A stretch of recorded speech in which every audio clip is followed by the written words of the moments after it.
So we're continuing the series, Shaare Teshuva, the gateways of repentance. Last time, we started with the first three principles of Teshuva. We said we said the three principles so far.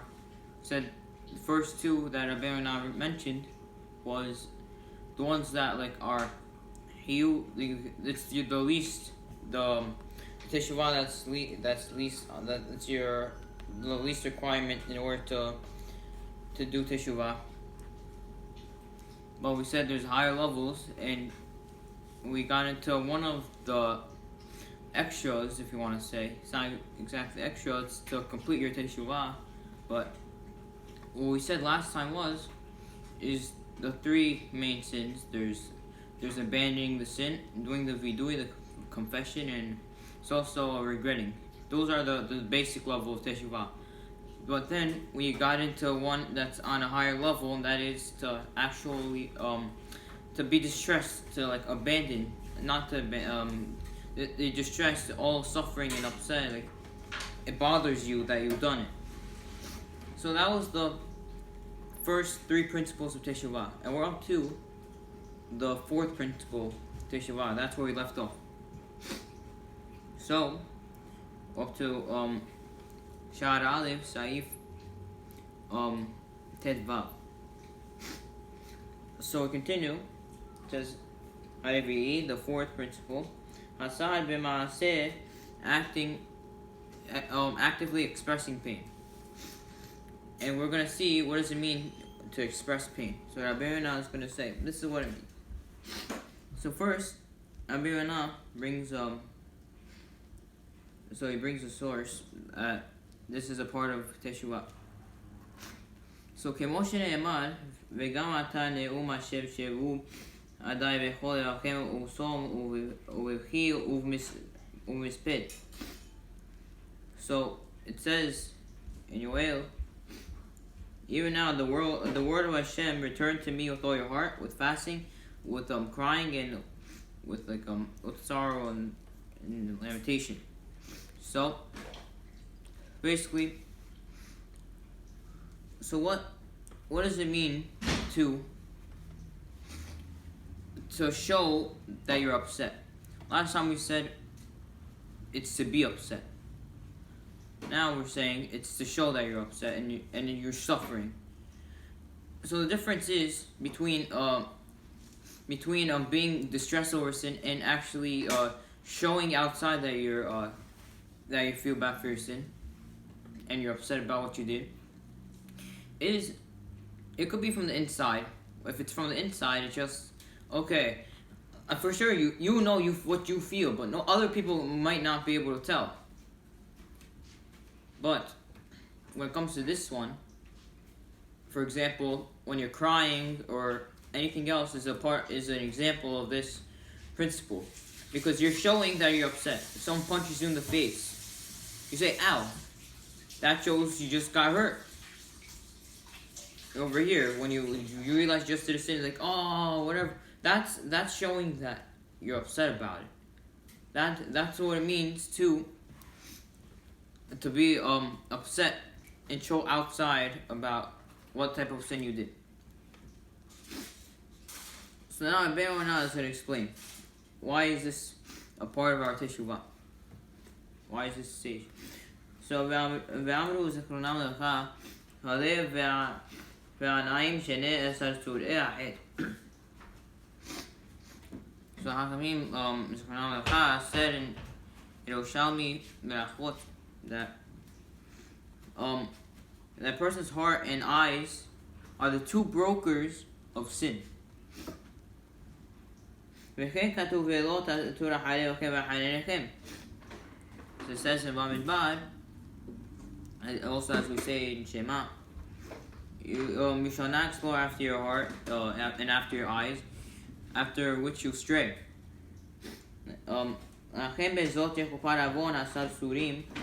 Therefore, the heart and the eyes themselves are guilty. And this is how the guilt of these brokers can be atoned. במידת תשובתם כנגד מידת משועתם. By measure teshuva corresponding to the measure of their strength. So let's explain so far what Rabbi Yonah is saying. So, basically, Rabbi Yonah is telling us, how does someone, first of all, sin?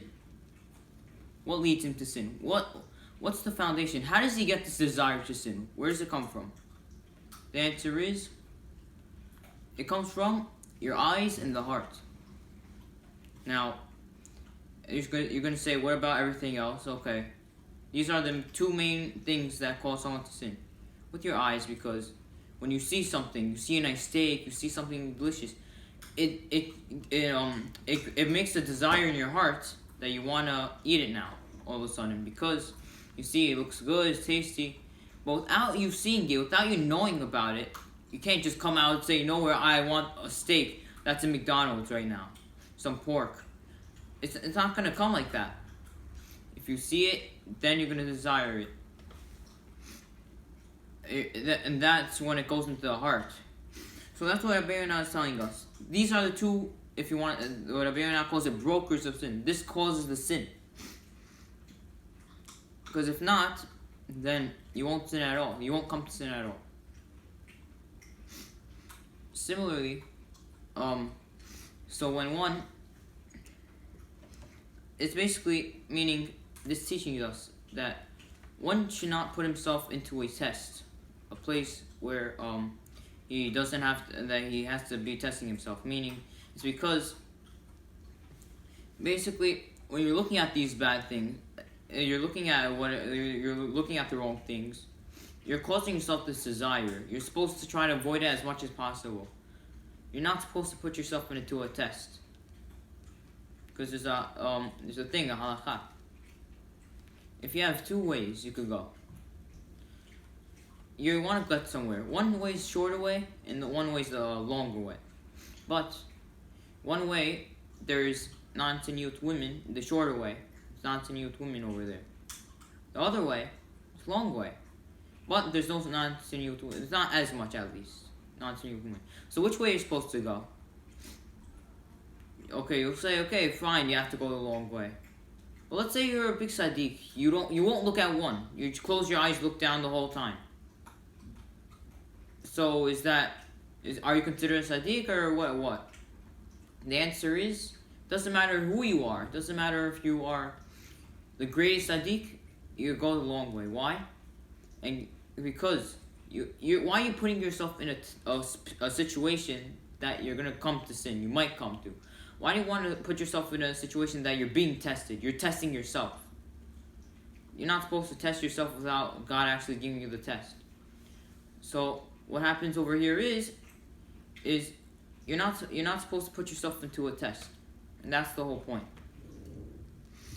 And similarly, the whole the incident of David HaMelech in Bathsheba, and don't get me wrong, it wasn't a sin. It was just not a good act that he did. He did it in a kosher way, whatever.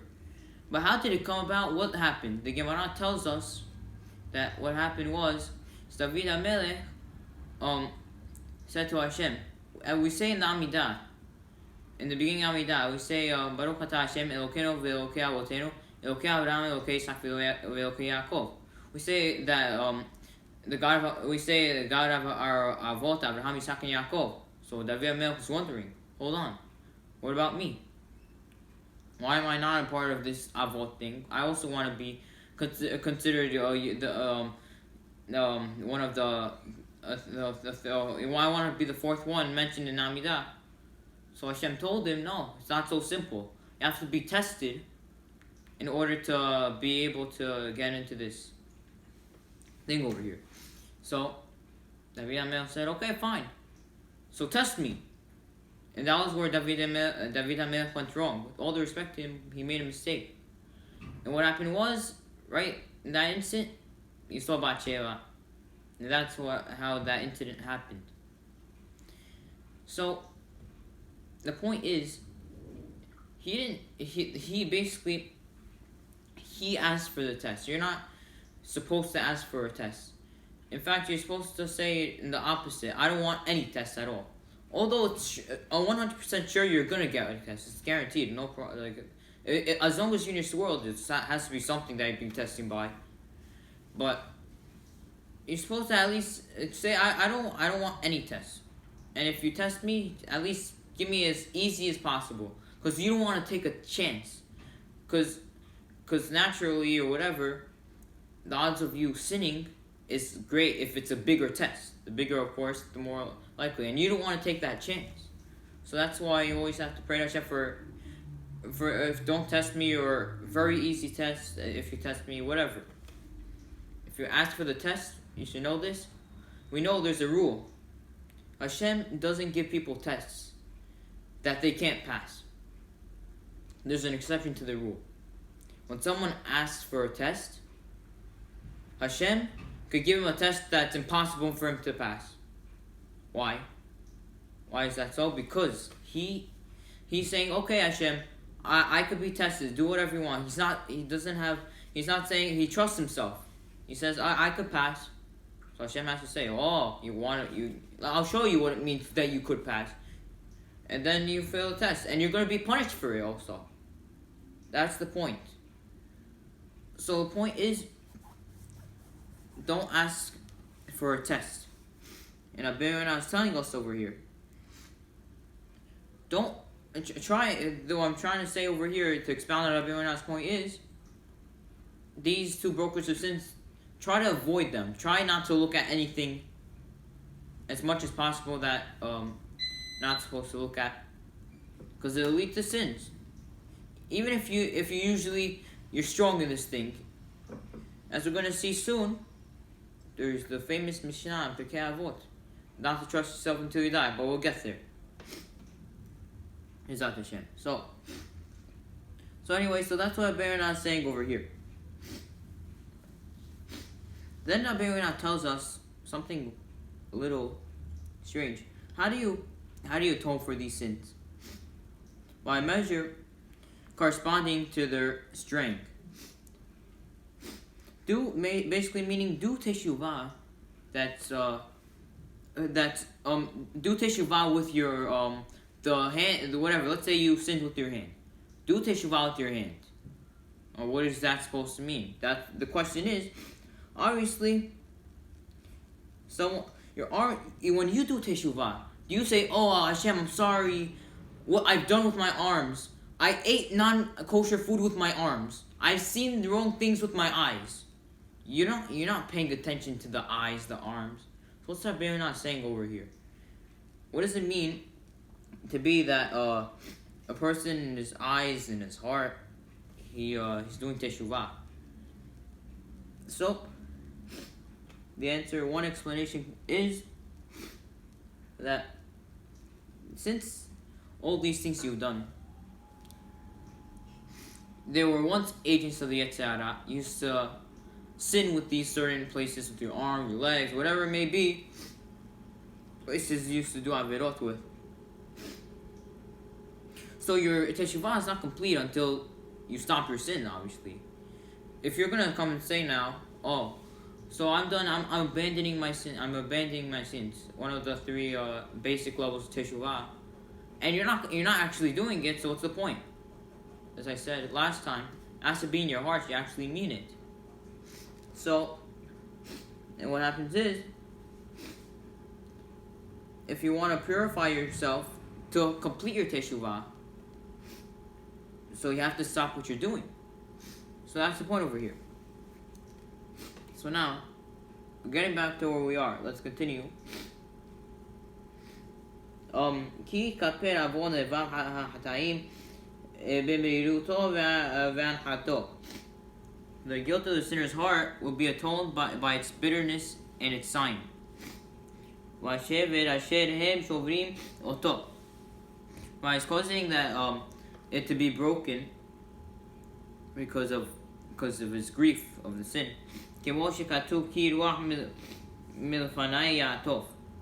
As it says, when the spirit from before me aches, that before that said that Hashem's not gonna he was not gonna be wrathful from him. So ונאמר לב נשבר ונטה אלוקים לא תבזה. It also says in Tehillim, a heartbroken, humbled, a God you will not despise. והמשל על זה מן הכלים הטמאים. It's a mashal with the kelim, that vessels that became tameh. אשר אם נשברו מטומאתם טהרו. With law, the halacha is, if they are broken, they become purified from their tum'ah. So basically, when we know there's one way that you could do, if someone or keli comes to tameh, what you could do is you dip it in the mikveh. But there's some cases, and there's a case of earthenware things. Even if you dip it in the mikveh, once it becomes tameh, it's done. But there's one option that you could do, and that is you could break the keli, whatever, and then you could rebuild it back, and it'll be tahor. Of course, and with the other way, you have two options. If let's say you have like a metal or wooden keli, so what you could either break it or dip in the mikveh, whatever, if it becomes tameh. So continuing, so it says here, כמו או שכתוב תנור וחיריים יוטס. It says in Vayikra that an oven or a stove shall be smashed. So that's what teaches us that oven or stove, which is usually made from earthenware things, should be smashed. So that's how it become tahor. So similarly, so comparing this mashal of things. So when someone's heart, similarly when a person's heart becomes contaminated by the sins, so it could be purified by being broken. How? By grief, by being upset and distressed over it.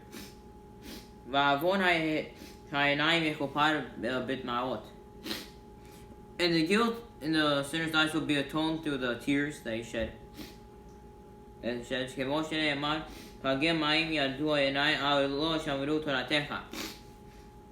Tehillim, my eyes shed tears from water because they did not keep your Torah. Now, lo shamati toratecha does not say because I did not keep your Torah. Rather, it says they did not keep your Torah.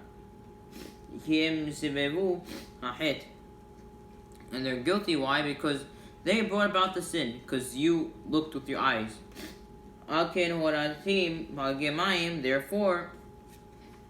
Therefore, that's David HaMelech says, when I repented, I included my eyes in the teshuva. I caused them to shed streams of water. Basically, so the point is, Abirina is saying, so he brought David HaMelech, it says by David HaMelech that he cried and whatever, because he did not keep your Torah. And he didn't say I, he said they did not keep the Torah. So the question is, why didn't he just say I? Why I didn't keep the Torah? Why say they? Says my eyes looked at the wrong things, as we said before. And the answer is because to show that the reason that he sinned was because he looked at the wrong things. So that's the point over here. And that does it for the principle of this principle over here, which is to show outside, like express your sin, express your sadness outside, by either crying or something. That's how. So now, we get to the fifth principle. Hamishim. Fifth principle. Hade'aga. It's just the worrying. It means worrying. So what does this mean? That this means that he should worry and be afraid about the punishment for his transgressions. כי יש עוונות שהתשובה תולה כפרתם וייסורים ממכרים.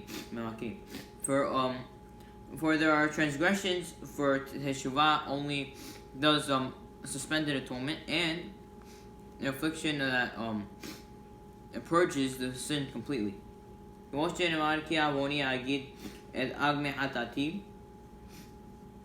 says in Tehillim, if I admit my transgression, I worry because of my sin. So, Rabbi Ronnie explains. So, Rabbi Ronnie, he's going to mention three things about what it means to worry, what you're supposed to worry about. But first, he starts with mentioning the first thing. He says that, what are you supposed to be worried about? You're supposed to be worried about the punishment that's going to happen because of what you did. That's a part of the teshuva. You go, oh, now you're scared, you're feared, you're all scared. What's gonna happen to you now? You're gonna wherever, maybe here, the next world, whatever it may be. Now I'm gonna have to be punished for your fear. That's everyone I'm saying. Now you can ask now, what's the difference between the third principle, which was to be distressed over the sin, and this one? Because both of them sound like they're the same concept, basically. Both you're all distressed and you're kind of scared. You're like whatever, pretty similar. So Rabbi Ronnie explains the difference. Says the idea of the grief is to be distressed over what happened in the past.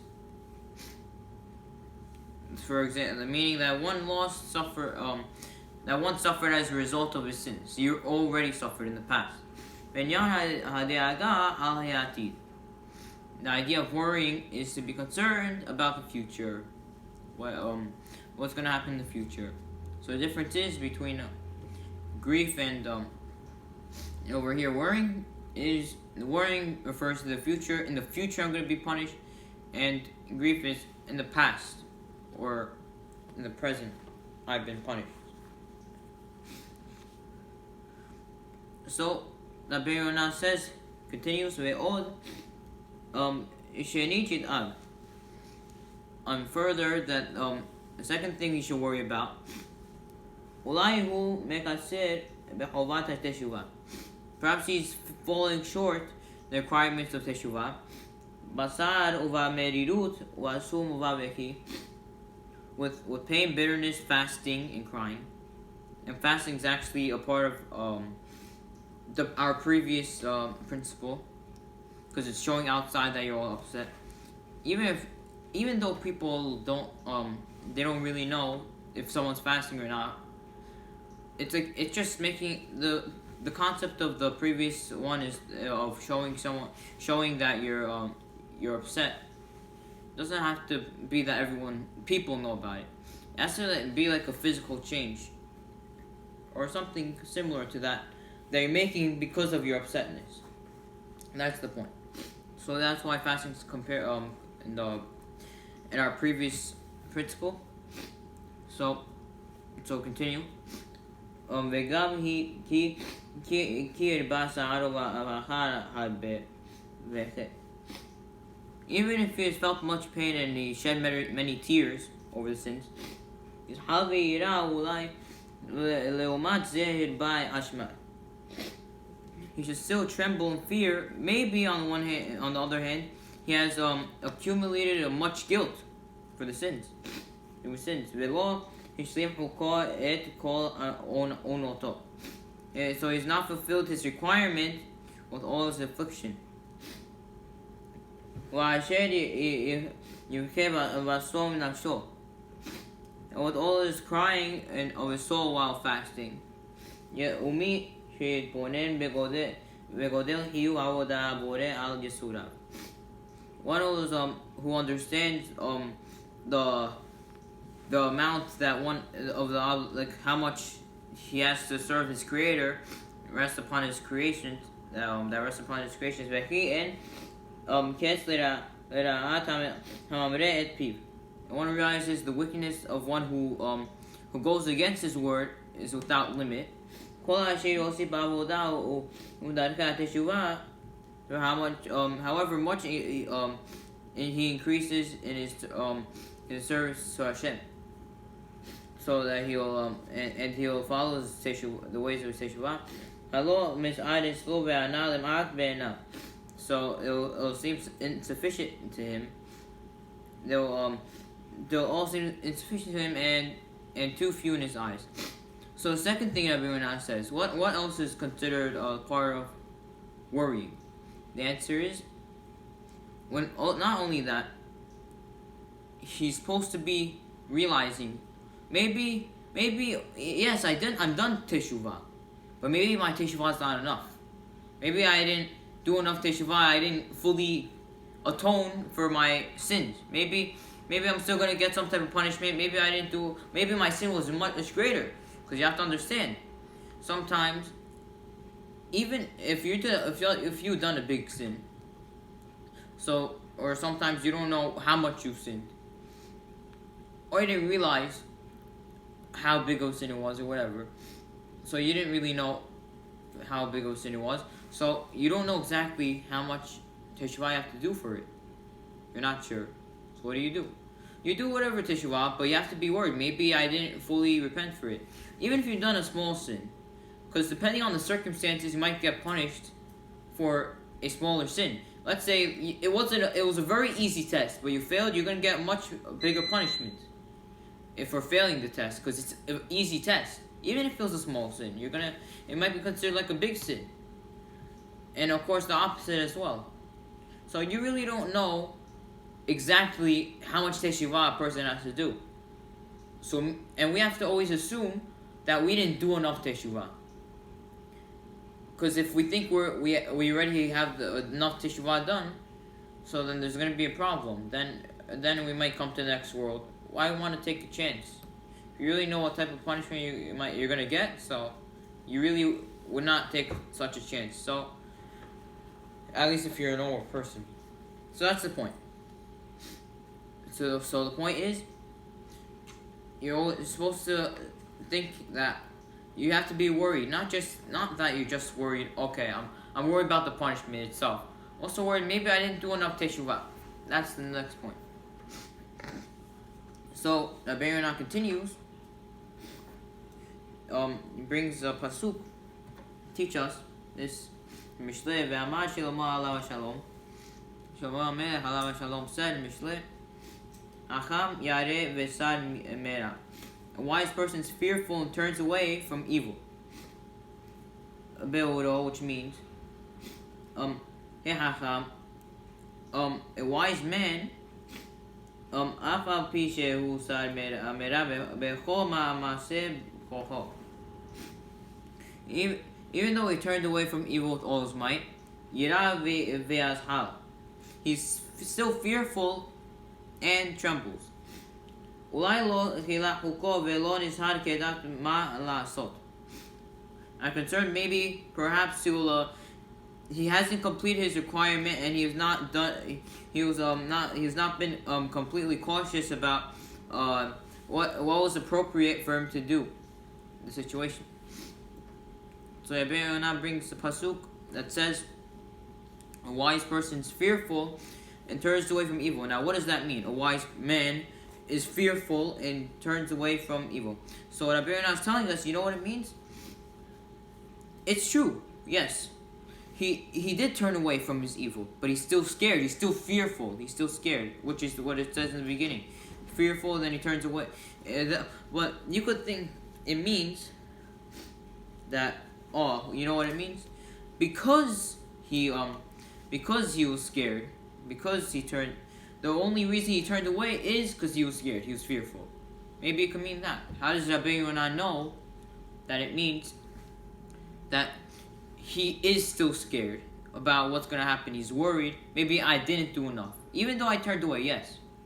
But I didn't do enough. So how does he know? It just doesn't mean, like, you could understand to mean that because of his fearful thing, because the only reason he turned away from it is because he was scared. Obviously from the punishment. could just say, why would you assume that it means that he's still worried? You could say he done teshuva. That's kind of what it means over here. That's why he did it, because he was scared. So Ronnie proves this is what it means. It says,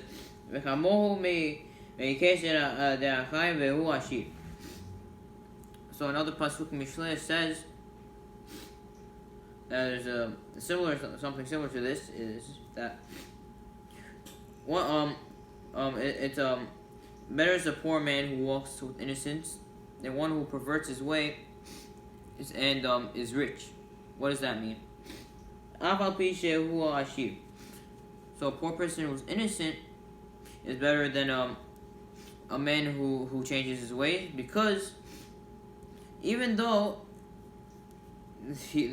he's rich, so basically it's saying that. So also over here, a wise man is fearful and he turns away, means that he's fearful even though he turns away from evil. So basically this means, so the proof is, because over here it also means this, and it's similar words. Because over here it says that one who changes the way is rich. So a poor person who just walks in his innocence is better. So that's coming to teach us that also over here it has the same meaning. So continue. So the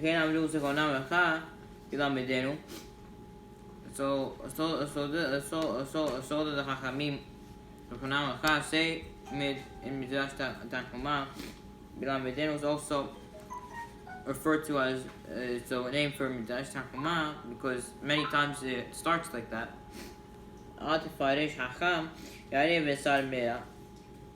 Don't explain a wise man is fearful and therefore he turns away from evil. That's how you're supposed to explain it. Rather explain a wise man turns away from his evil and still is fearful, even though he already even though he did teshuva, he's still scared. So he lastly brings this Midrash Tanchuma, which proves it, what Rabbi Ronnie is saying, because he says, that what it means is he's still fearful. This is what our pasuk over here means, that a wise person is fearful and then he turns away from his evil. It means that he's still fearful, and not as we said before, because the only reason he did teshuva is because he was feared. That's not what it means. So continues with Sof HaPasuk Mochiach Halav, and the pasuk proves this. It says Usil mitaber uoteach. A fool becomes enraged and is confident. Omer midat hakesil shehil be'efech midat hacham. Also here, Shlomo says that nature of a fool is the opposite of the nature of a wise man. Hakesil mitaber ve'im kol sopoteach shelo yigrehu avon v'nezek. For a fool becomes angry, and nevertheless he's still confident that he's not gonna do any sins, or he's not gonna injure anyone. But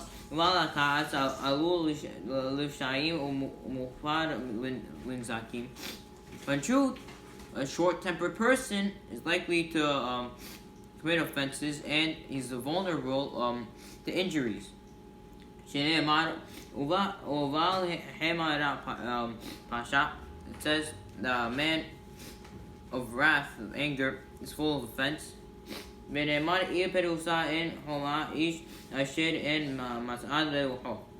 Also says, like a breached city without a wall, so is a man who has no constraint in his to his spirit. So basically, the point is, the practice of a fool is he is basically the opposite of a wise person. He thinks, oh, I'm very. He's like, oh. He says that he risks both his sin injury. He lets himself be in the test. He says, I'm gonna pass. I'm gonna do very good. And in the end, he ends up sinning, and therefore the reason he sinned was because wasn't cautious enough about his sin. So the point is, so wise person and a fool, two opposites. A wise person, he sins. He even if he does teshuva, he's still worried what's gonna happen. But over here, a fool, he just gets angry, and you should know when you get angry, the Yitzhak not can control you and let him do whatever he wants you to do. That's the problem.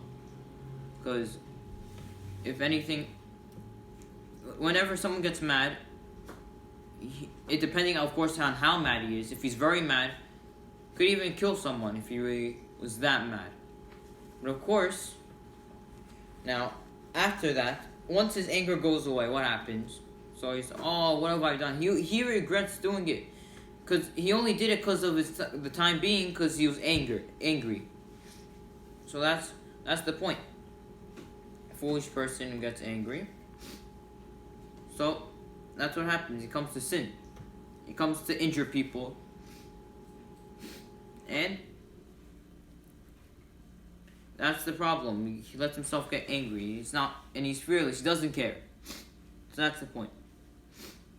So now, continue up to Saif Yud Zayin. So now the Ronnie tells us the third thing that one's supposed to have in order to that a person about teshuva should worry about. Someone who's about teshuva should also be worried. As Yetzer Hara might overpower him. As Achamim said in Pirkei Avot, as I said before, don't believe in yourself until the day you die. So far, the Ronnie is telling us. The third thing, what do you have to have in mind? A person should not should also be worried. His Yetzer Hara might overpower him again. He's scared. Maybe the Yetzer Hara will beat me another time. Of course, I don't want to sin, but maybe I'm gonna be too weak. I'll fall into the trap like I did before. And how does Pirkei Avot tell us this? By saying that don't believe in yourself until the day you die. How does this show? Because one who trusts himself is saying, oh, no problem. I'm gonna be able to be tested. I'm gonna pass for sure. There's nothing to worry about. That's the whole point. Nothing to worry about. That's what it means to trust. Okay, it's nothing to worry about. Someone who trust you. You say someone. If you trust someone, it means like you're saying, okay, there's nothing to worry about. I trust him. He's gonna do the right thing. That's what's gonna happen. Over here, if you trust yourself, it's the biggest mistake you can make, because the Satan is constantly fighting you, constantly. It's never gonna give up till the day you die. If you're gonna say, okay, there's nothing to worry about, there's nothing, I don't have to be aware. I just sit there and be doing nothing, and I'm not gonna come to sin. So Yetzer Hara is gonna take that opportunity and use it against you. Then what's gonna happen? You're gonna come to sin, and that's what happens. And this is why it's very bad. That's why you have to believe in your. You can't believe in yourself until. For your whole, you never believe in yourself for your whole life. That's the whole point. Okay, so continue.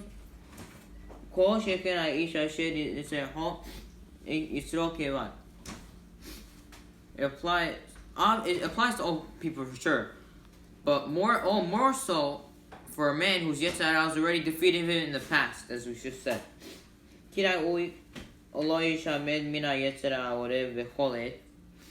For it's certainly appropriate for him to be on guard against his Yetzer Hara, because he's always lies on ambush.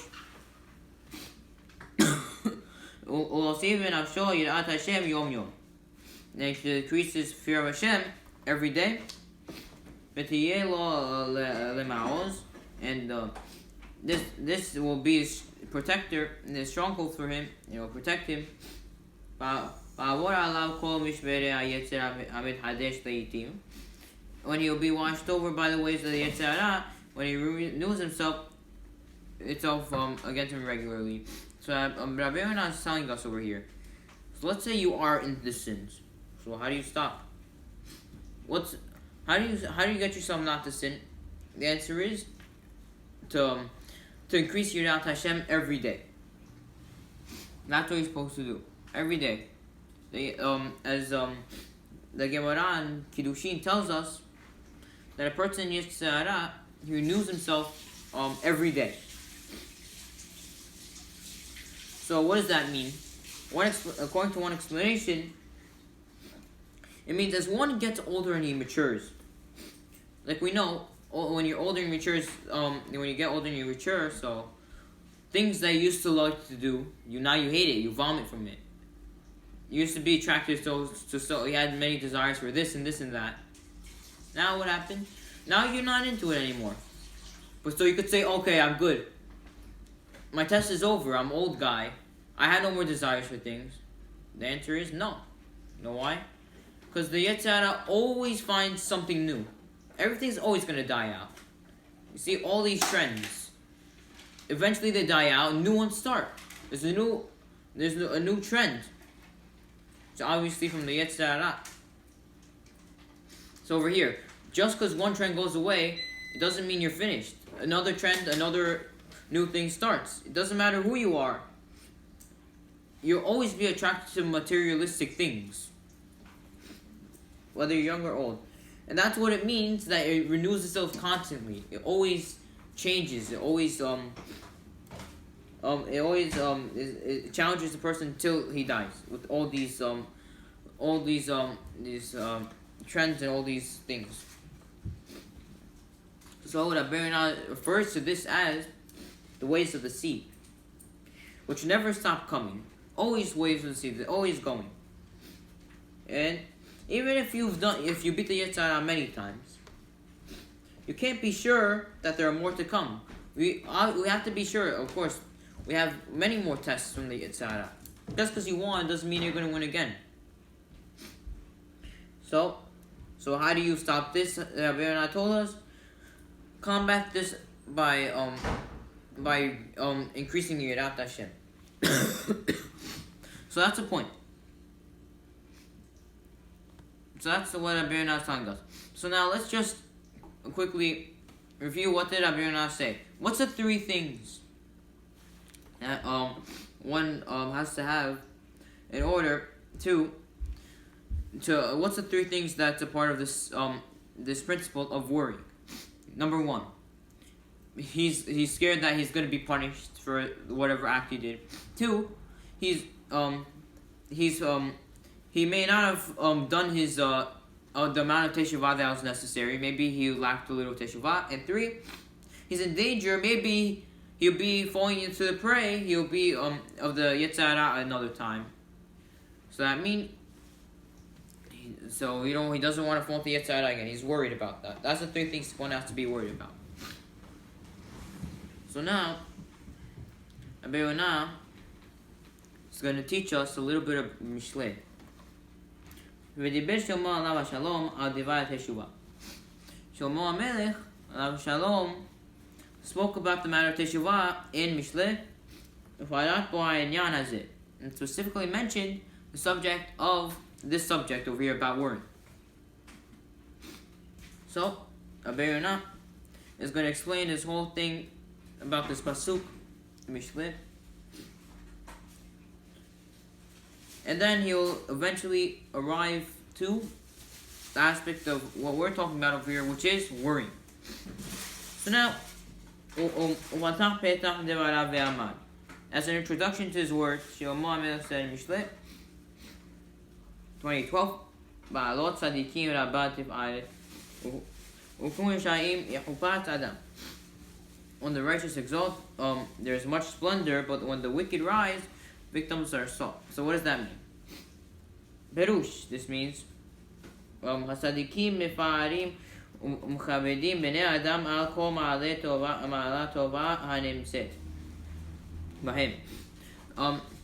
the righteous praise and glorify people for every good that's in them.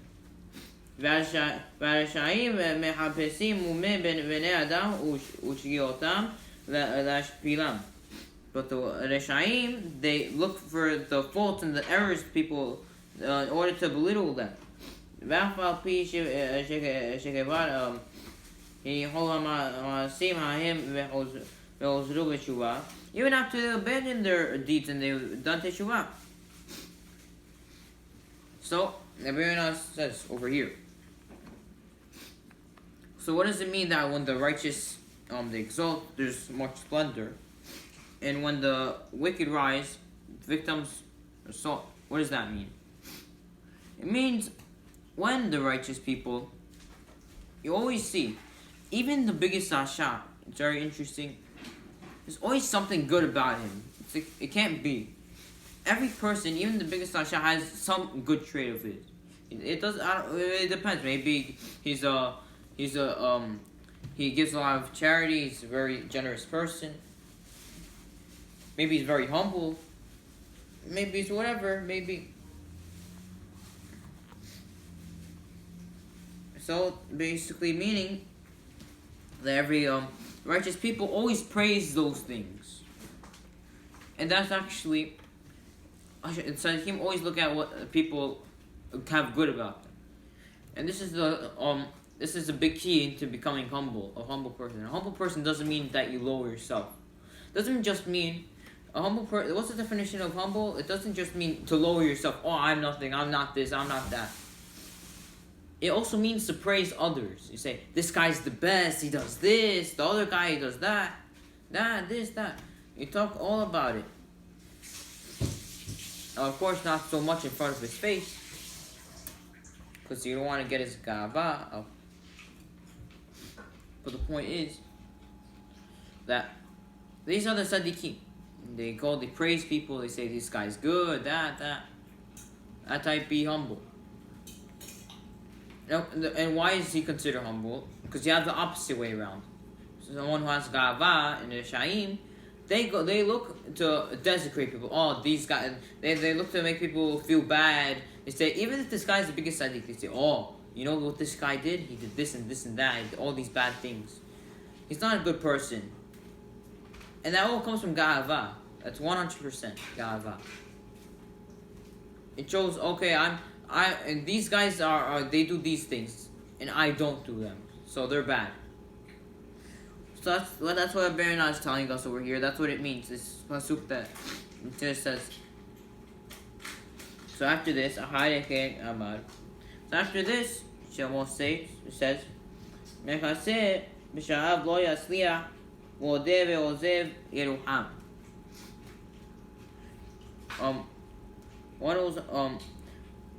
One who hides his sins will not succeed, but one who confesses and forsakes them will be granted mercy.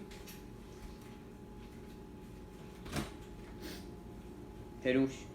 So this means, although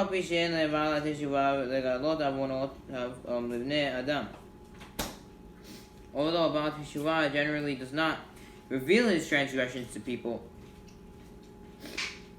כמו שיש להבין ממה שנאמר, ובקום רשעים מחופש, אדם. Can be inferred from this that but when wicked arise and the victims are sought, אבל חייב להתוודות עליהן. He must confess before. Either way, doesn't matter. He must do teshuva. He must confess to Hashem. כעניין שנאמר חטאתי והודיעך ועווני לא כיסיתי. It says in Tehillim, my transgression I made known to you, my sin I don't hide. ונאמר הנני נשפט אותך אומרך לא חטאתי. It also says in Yirmiyah, behold, I am entering into a judgment with you because of what you said that I have not sinned. So, while generally people they hide their sins from other people, that's what it's appropriate to do.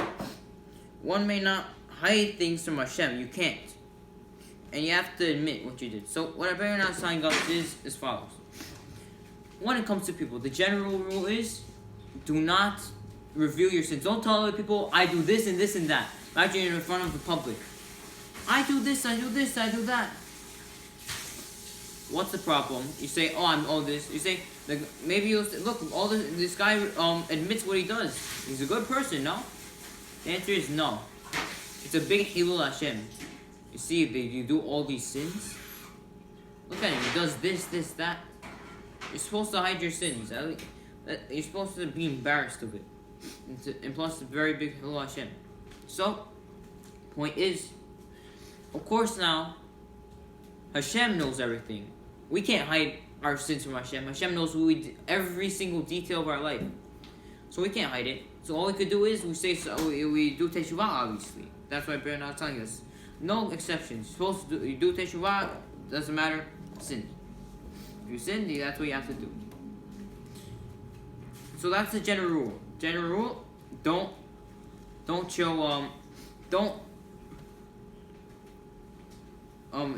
hide them. Hide them from people, but don't hide them from Hashem. And don't say I didn't sin, because that, as it says in Yirmiyah, that's what's going to cause you judgment upon yourself. You're going to bring judgment. Oh, I've not sinned. You have to admit that you've sinned, because you're not going to get away with a lie in the next world. In this world, you could. This world, you could go to court. You could get away with a whole big lie, a big scam, and everything, and you're good. The next world is only the truth. In this world, we have two options. There's there's fake. There's the false, fake, and there's the truth. The false, we could always do. We could always make lies. We could always do everything in this world. We could choose not to follow Torah. We could do whatever. Of course, it's also the truth. Well, next world, there's no false. Well, the only thing you could do is all you're gonna do, you did this wrong, or you did this right, or you did this wrong according to the Torah. That's the point. So you can't hide things from Hashem. So now, but there are certain circumstances, Abirana says, where one has to, it's necessary for him to reveal his sins to other people, even to other people. Hachamim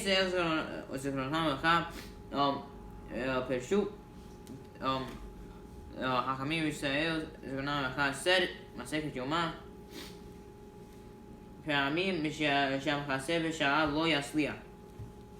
sometimes one who hides his sins will not succeed.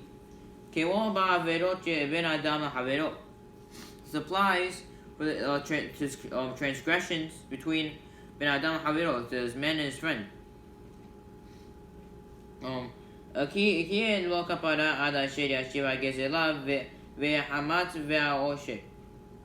For in monetary matter, he cannot have atonement until he repaid what he was robbed or what he seized. And you should know that what's the difference between hamatz and gezel? They both mean steal, but one gezelah means that one who just robbed, he just took something, he ran out.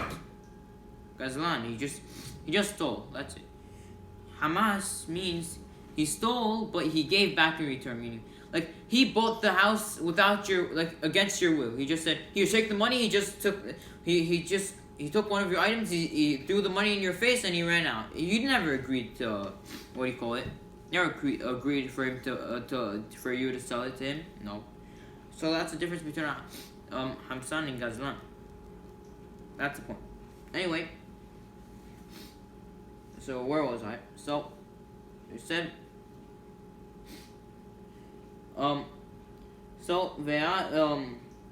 ועד אשר יבקש מחילה until he asks for forgiveness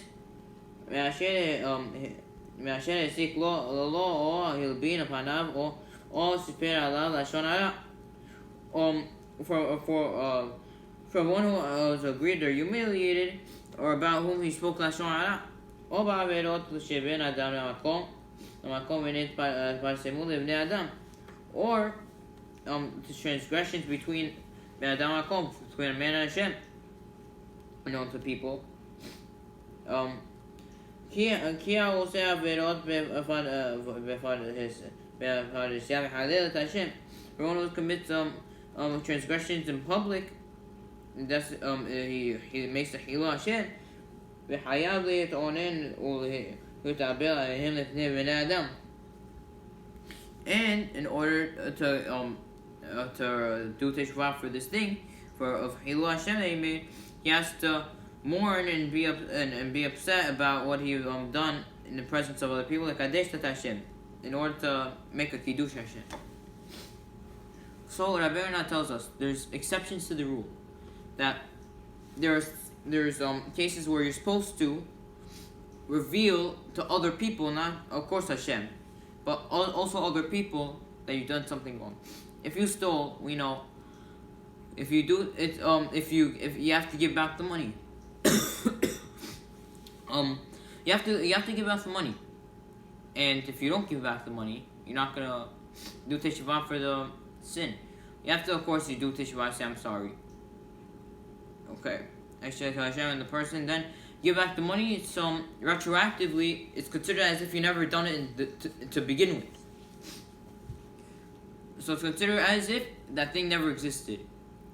You're not gonna be it's not gonna count as if it ever happened because you got the money back and everything. But of course now that's revealing it. You have to reveal it. You have to tell them I stole from you, whatever, blah blah blah. And he gives more examples. Or if we spoke lashon hara about someone, say I'm sorry, I didn't mean it. Or if in public, people he sinned ben adam and things from between man and Hashem, and they are known to other people. Other people know he sinned in public, basically. Of course, that was a very big Hilul Hashem. So, Rabbi Ronnie says, so how do you do teshuva for Hilul Hashem? By making a Kiddush Hashem, by mourning and being upset over the sins that he did. But you should know that.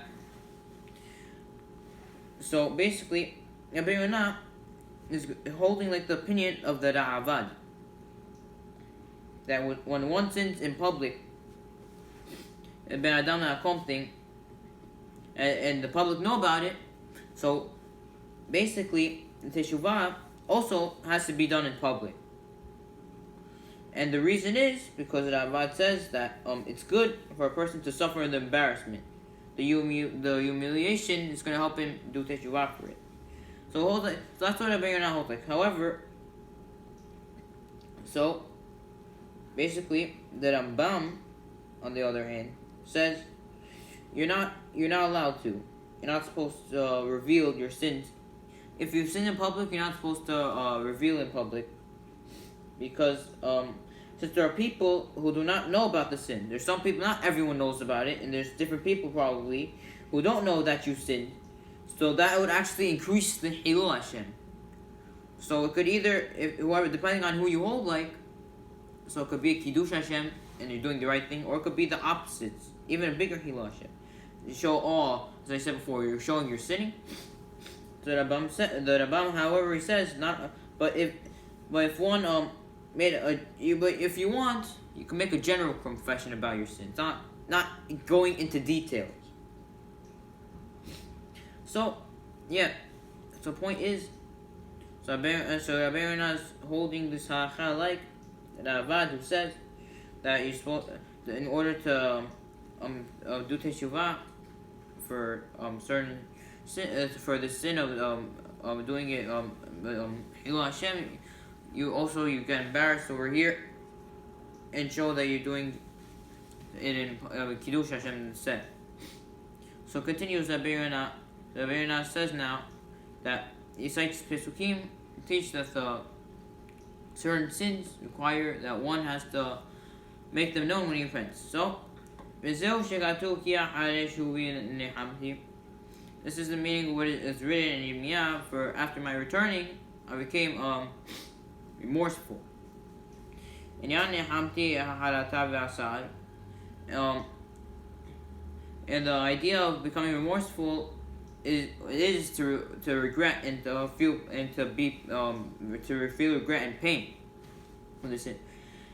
Ki ikar teshuva b'miriyut haleva kasher be'anu. For the main power of teshuva is the bitterness of the heart, as we explained above. And after becoming known, I slapped my thigh. What does that mean? What is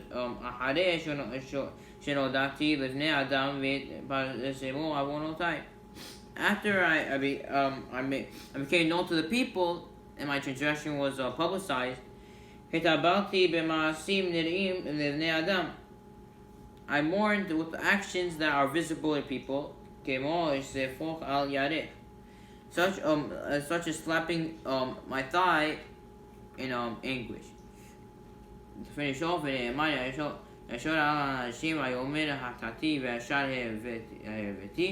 also says in Yov that he goes around to people and says that I have sinned and I made the crooked the upright. What is that bearer now saying over here? So what it means what it means is one. So the bearer now brings proofs to what he's saying, that you're supposed to do teshuva. How you do teshuva for Hilo Hashem is in public. But it says after that for my returning I became remorseful, and after becoming known I slapped my thigh. And it says that because to teach us that, well, we said the main power of teshuva is to regret and be upset, of course, as that's what the pasuk said. After I done teshuva, I've been upset about my sins. Okay, good. That's what we explained. But now furthermore, once I done teshuva, I just do teshuva. I also slapped my thigh. What does that mean? After I've done it, I made my transgressions known in the public. I showed, oh, this is what I've done. It's so bad. And the reason Abiyana says this is it's a kiddush Hashem is because you're showing people this is the wrong thing to do. Don't go into it. So it also says the proof of it. Also is in Yov that he goes around to people and says, I have sinned and I made the crooked the upright, which means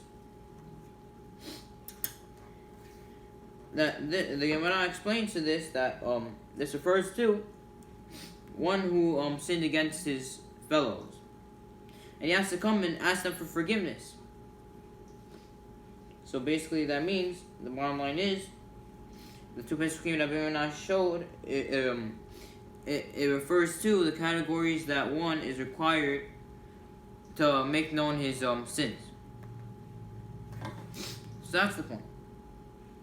Now, so now that that's the first part of the pasuk. So now the Be'er is going to continue the next part of the pasuk in Mishle. Now we're up to Saif Yutet now. One who confesses and forsakes the sin will be granted mercy. And this is very important. You should realize this. You might ask me, okay, good. Let me just do the first three, the simple levels of teshuva. I'm good to go. I don't have to go do all this extra stuff. The rest of what I'm going to say the rest of the time. Let me just do the simple three. To do the vidui, to do the regretting, and to abandon the sin. I'm good to go. Why do I have to be upset about it, do all these things? What's going to happen? I don't care. So here's the answer to this question. This means there are three foundations of teshuva. As we said, regret, confession, vidui, and to abandon the sin.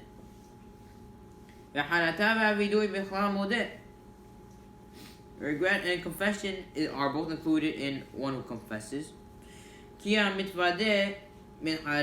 It says anyone who confesses regrets, for surely he regrets his misdeed. And there are no valid teshuva less than these three components. This meaning that this is if you do less teshuva than this, it's not valid. It's not a good teshuva. You have to do at least these three steps. Okay, continuing. So,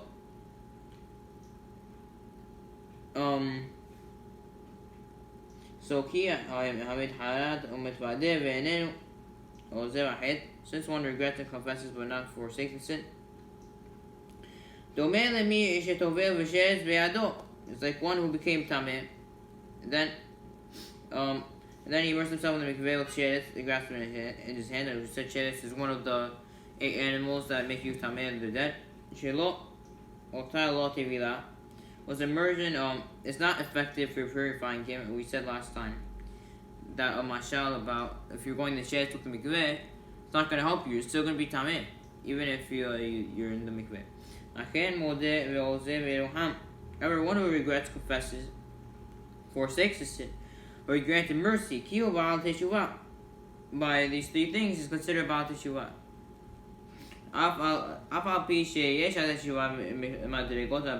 This is even so, as we explained, even though the teshuva is on higher levels, so as we explained. So Ronnie tells us over here. So, the basic 3 foundations: regret, confession, forsaking sin. Good. So, regret and confession are included in one. Okay. And teshuva cannot be less than these 3. That's the point. So you have to do at least these 3 steps. So now we're going to continue to Saif Kaf, and we'll see what I mean. But what I was saying, it's not good if you're just gonna stay and be up and say, okay, I done to my teshuva, it's good. So continues. Amar Harechen. So after that, what does Shlomo say? Asher Adam מבחד תמיד ומקשה ליבו ייפול ברעה. Praiseworthy is a man who is always fearful, but one who is stubborn of heart will fall into misfortune. Perush, this means, even though one who is confessed and forsaken the sin, as we said, should always be fearful. And perhaps maybe he has not fulfilled his requirement of teshuva. Where teshuva requires many levels of repentance and remorse. Therefore, every day that he should increase the effort to attain those levels. Should also be afraid that perhaps Yetzirah will renew his efforts against him and overpower him.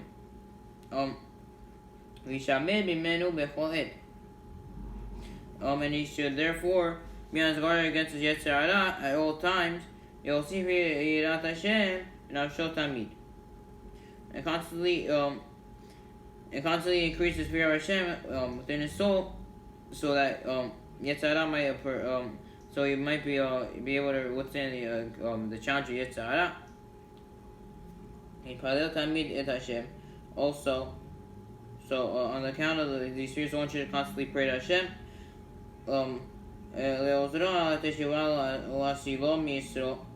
he should assist him doing teshuva, that he should save him from the wiles of the Yetzirah. So, to explain what Ronnie means, here's what Shlomo said. He continued. Praiseworthy is the man who is always fearful, but he was one who is stubborn in his heart will fall into misfortune. Now, what does that mean? If he's stubborn in his heart, he will be misfortune. And also, what does it mean that he's praiseworthy if he's always fearful? What does that mean? Let's say one done the 3. He done the basic teshuva. He done the 3 basics. So is that good? So it said, even if one done the confession, he done the 3 steps, you should still always be fearful, because as we said before, maybe he didn't do full teshuva, maybe he didn't fulfill his requirement of teshuva, maybe he needs more teshuva, maybe he didn't do enough teshuva.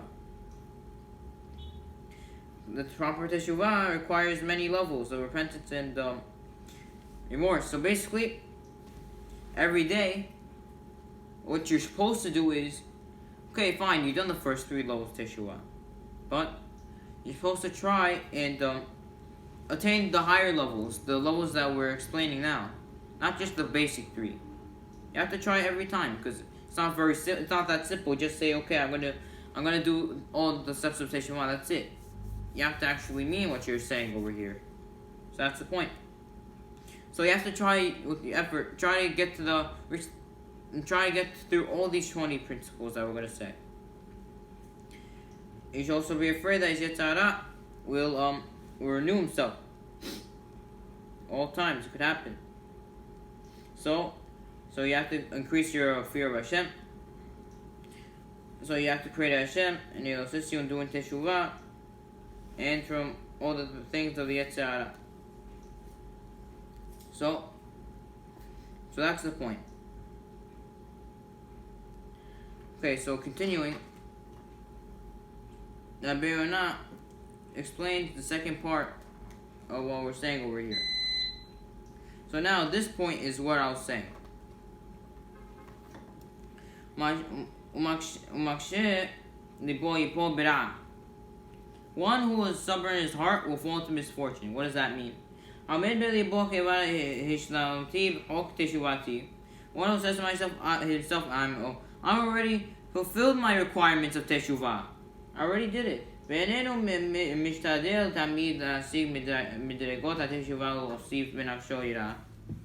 And therefore, does not constantly strive to attain higher levels of teshuva and increases yirat Hashem. Will be punished for this by falling to misfortune. Because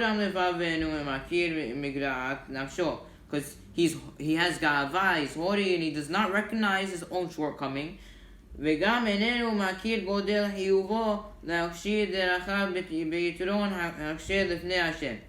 also does not recognize how great his obligation is to improve his ways before Hashem. And he's not guard against Yetzirah, which constantly lies to ambush for him. So therefore, he will fall to the victim of Yetzirah once again. So, explain to finish off what we're saying over here. Finish off the shiur. Shlomo Melech will conclude here. He concludes that one who's stubborn of heart, he's going to fall into misfortune. What does that mean? That is, so if he's stubborn in his heart, he's going to fall into misfortune. One says, okay, I've done teshuva. What's the problem? I did the basic steps. I did the basic things. What's going to happen? I don't care. What's the whole point of this whole shiur? I don't care. I already done what I have to do. So why are you telling me do more? Okay, I did what I have to do.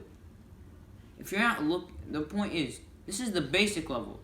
But in reality-wise, you're obligated in all 20 of these principles. These are the 3 basics that if you're gonna say I just want to do these 3 and that's it, then in reality-wise, what does that Ronnie say? That he has to, as we said, the reason why it happened is because of his ga'ava. Saying, okay, I'm already good. I already done my teshuva. We said before, we can't say these things. We have to say that maybe we didn't do enough teshuva. This is a foolish person.